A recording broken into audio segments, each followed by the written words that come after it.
नमस्कार। आज हम सुनेंगे करवा चौथ की व्रत कथा।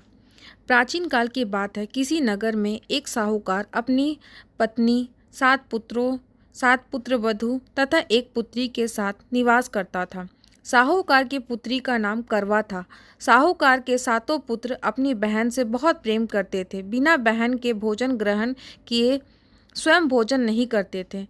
एक बार कृष्ण पक्ष की चतुर्थी को करवा चौथ पड़ा। यह व्रत साहूकार की पत्नी, पुत्री, 7 पुत्र वधू ने रखा था।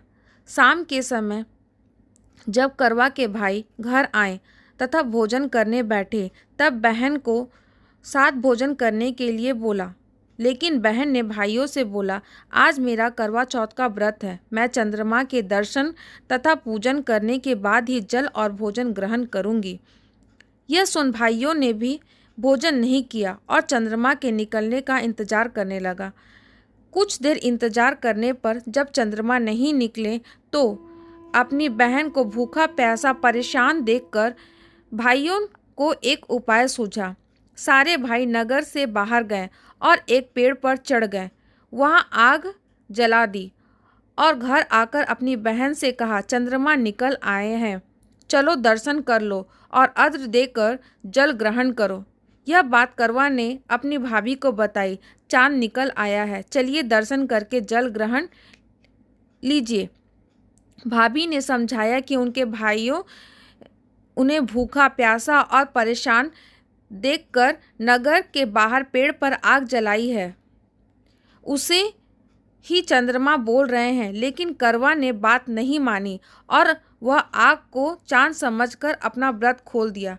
लेकिन करवा की भाभीियों ने अपना व्रत नहीं खोला। व्रत खोलते ही करवा को उसके ससुराल से समाचार आया, उसके पति की मृत्यु हो चुकी है। यह सुन करवा के होश उड़ जाते हैं।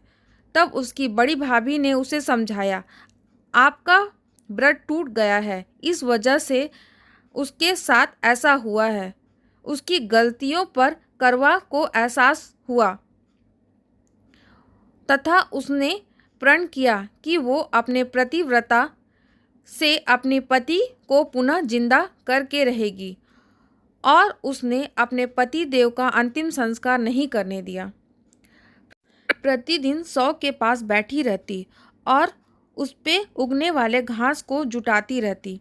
ऐसा करते करते 1 साल बीत जाता है और करवा चौथ आता है। करवा की सभी भाभियां व्रत करती है और उनसे आशीर्वाद लेने आती है। करवा ने अपनी सभी भाभियों से प्रार्थना की, उसको भी अपने जैसा सुहागन बना दे और उसके पति को जीवित कर दे। लेकिन उसकी किसी भाभी ने बात नहीं सुनी। लेकिन जब छठी भाभी आई तो उन्हें करवा की हालत पर तरस आ गया और बोली, सबसे छोटी वाली भाभी से बोलना कि तुम्हारे पति को जीवित कर दे, क्योंकि उसके पति की वजह से ही तुम्हारा व्रत खंडित हुआ था, जिससे ईश्वर नाराज हो गए हैं। इतना बोलकर उसकी भाभी चली गई। जैसे ही सबसे छोटी भाभी आशीर्वाद लेने आई, करवा ने उनसे प्रार्थना की, कृपया आप मुझे सुहागन बना दे, मेरे पति को नया जीवन दे। उसकी भाभी ने मना कर दिया और मेरे साथ पुनर्जीवन करने की क्षमता कहा है। भाभी के मना करने पर करवा ने उन पर क्रोध से हमला कर दिया तथा उनका गला पकड़ लिया और बोली, जब तक मेरे पति को जिंदा नहीं करोगी, नहीं छोड़ूंगी। हार मानकर भाभी को करवा के पति को नया जीवन देना पड़ा। जान डालते ही उसका पति विघ्नहर्ता भगवान गणेश जी की जय जयकार बोलने लगा।